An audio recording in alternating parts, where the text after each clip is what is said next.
In this video, I'd like to talk about the concept of area, specifically finding the area of rectangles. So before we look at this example problem, let's think about what area in general means. So we can define this concept of area as the size of a surface.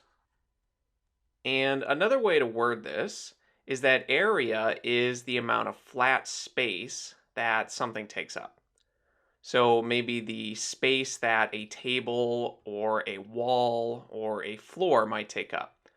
So area shows up, for instance, if maybe you're trying to figure out how much paint you need to paint a wall, or how much carpeting you need to put down on your floor, or maybe you're looking at different houses or apartments and you want to compare them in terms of their size.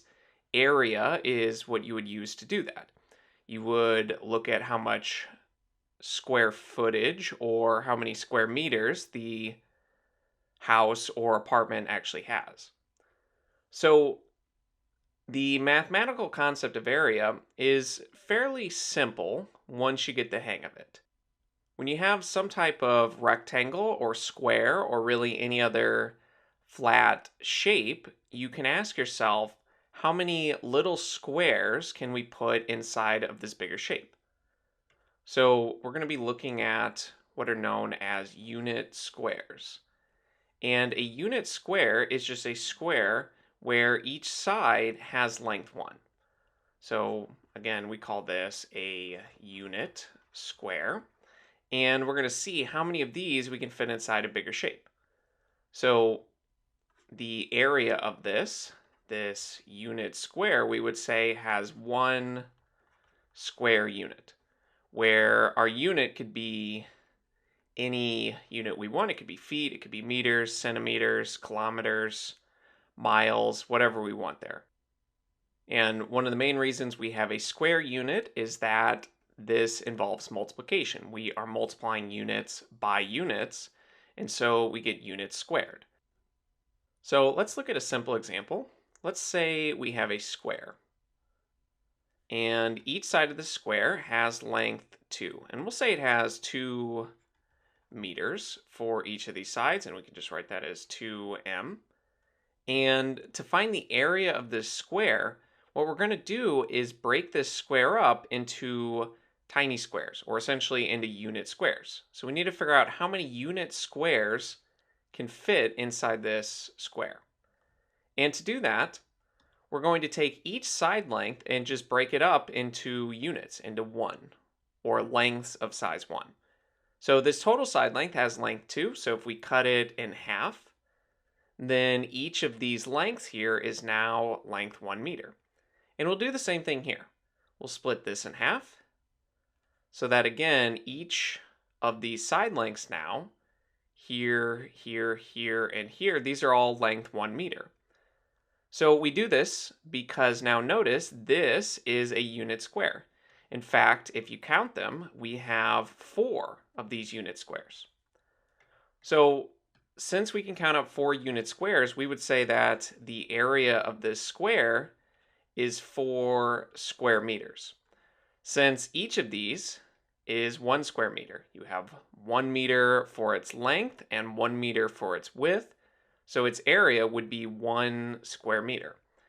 And since we have 4 of them, we can just add them together, and so in total, this has 4 square meters of area.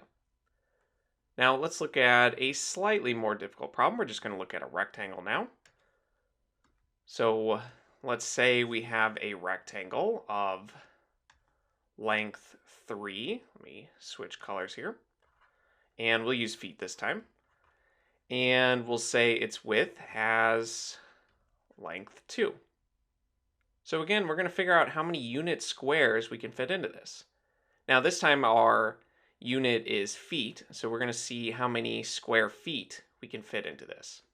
But we'll follow the same strategy. We're going to break it up, this side length, into unit lengths. So since this has a total of 3, we'll need to split it into 3 pieces, where each of these pieces now has a length of 1 foot. And we'll do the same thing with our width. We'll split this in half so that each of these pieces now has length 1, but in total it has 2 feet of width. So now notice that one of these squares here, this is a unit square. This has 1 square foot of area. And we can count these up. We have 1, 2, 3, 4, 5, 6. So we can say the area of this is 6 square feet. So the general idea with, let's say, this example problem is that we're going to separate it into tiny little squares and then just count up how many we have. And there is a more general process for doing this, but we'll get to that shortly. So we're going to set this up into 3 different lengths here, where each of these lengths is now 1 meter. And for this 4-meter width, we're going to split this into 4 equal lengths. And again, each length will be 1 meter, so we'll cut it in half and then cut each of those in half. I apologize, it's not perfectly to scale, but you get the general idea. And now notice each of these lengths for the 3-meter side, these are all 1. And for the 4-meter side, each of these are all 1, since we have 4 of them, so they add up in total to 4 meters. And each of these little squares is now a unit square. In fact, all of them have an area of 1 square meter. So at this point, we could just count this up. We have 3 up here, and we have 4 rows of these 3 unit squares.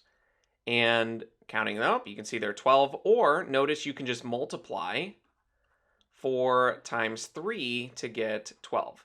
And actually, we should be a little bit careful. Let's put the units in there, so then we can understand at least a little bit better why we have square units.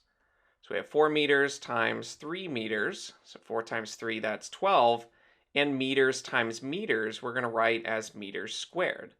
Since remember, if you square something, you're just multiplying it by itself. So in this case, we're using units, but meters times meters, we are multiplying meters by itself, so we write meters squared there. And it also gives us a physical interpretation of what we're talking about. When you have a square unit, you want to think how much flat space it's taking up, or how many little squares we were able to fit into that. And in the next video, we'll look at the general formula for finding the area of rectangles or squares. But notice the pattern. In all of these, you take the length and you multiply it by the width. 2 times 2 is 4, 3 times 2 is 6, and 4 times 3 is 12.